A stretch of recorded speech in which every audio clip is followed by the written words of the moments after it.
Hi everyone. Just wanted to share a little bit about your week 3 quiz. There were only 4 questions that people had gotten wrong, so I thought that I would just share information about those 4 questions. So the first one, most people had gotten wrong. The one, no, most people didn't get it wrong. That people had gotten wrong most frequently was Terry Schiavo had multiple health issues that supported the reason to take her off of life support. This was a true-false question. The answer was actually false. And this was one of the reasons that this was such an ethical dilemma.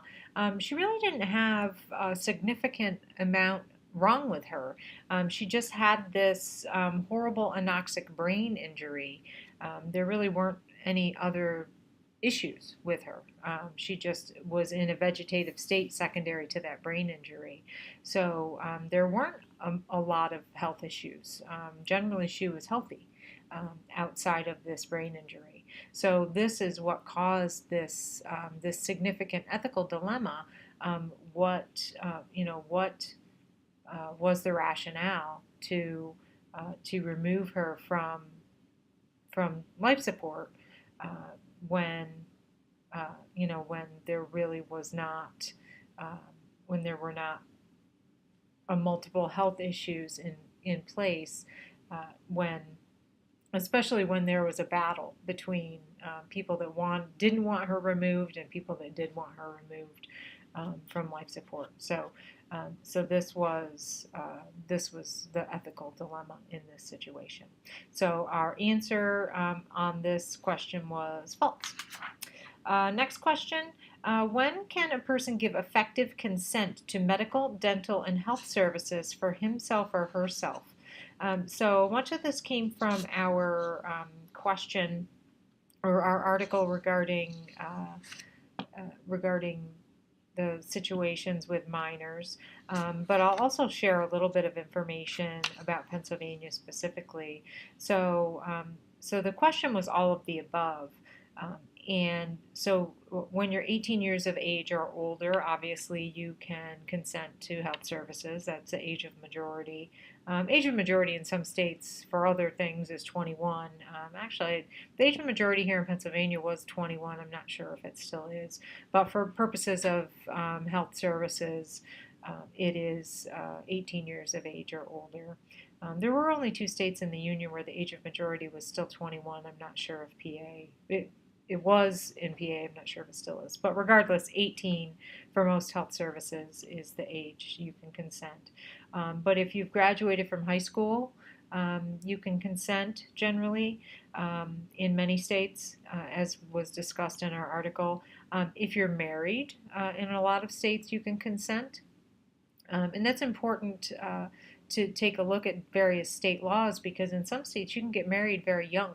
So when in a state where perhaps you can marry at 15, if at that point you can consent to health services as someone in charge of maybe examining those consents, it's important to be able to look at the differences there. And then also pregnancy. If you have had a child, you may be able to consent in some states.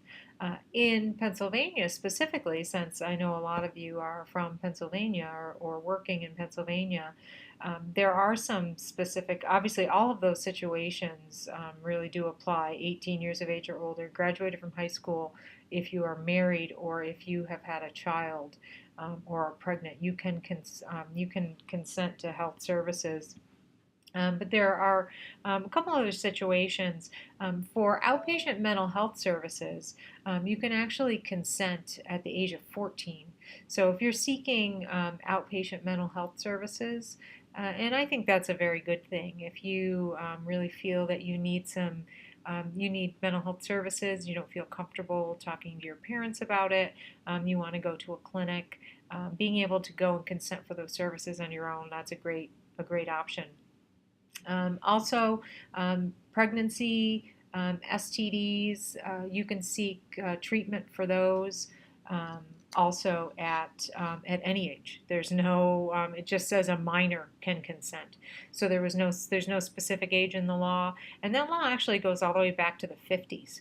So pretty impressive that Pennsylvania was pretty forward thinking, going all the way back to the 50s, that a minor could seek treatment for, they called it venereal disease. We didn't call it STDs back then. I shouldn't say we, I wasn't alive then, but my parents were not even married when the law was, when this particular law was written. But um, uh, STDs, pregnancy, every state in the union covers the ability for a patient to go for an HIV test without a parent's consent, so a minor, and I'm assuming that it would fall within this particular law because that's, they're considering it within this particular setting. So just a few caveats within patient consent, very important to make sure we're not we're requiring parental consent for minors when appropriate, but allowing minors to consent when appropriate as well. So the next one actually also has to do with that. The law, mature minor, what does that represent? The answers are pretty lengthy, so I won't read them all, but the correct answer was this acknowledges that many children, usually beginning in adolescence, can contribute to or make medical decisions, including those about life-sustaining treatment. So it just involves allowing adolescents in particular to be involved in that decision-making process. So important to keep that in mind. Now, this is not the same as, say, an emancipated minor who may actually be the decision maker in that situation. There may be legal or court documents, whatnot, where they actually are decision makers. That may be a different situation. And the last question that I have, Terri Schiavo died from cardiac arrest. This is a true-false question. Our answer is false. She did not die from cardiac arrest. The actual cause of death on her death certificate was undetermined. And she had an anoxic brain injury. So the anoxic brain injury is actually what led to her death ultimately, and then obviously she was removed from life support. But there was obviously, and as you know from following the story throughout the week last week, there were numerous issues and questions regarding what caused her issue. She was dieting and drank vast amounts of iced tea. That's which caused her, her electrolyte levels to go out of whack. There was a question as to whether perhaps she was bulimic, and that's what caused them to go out of whack and caused this. Caused this incident, this critical incident, which led to this brain injury.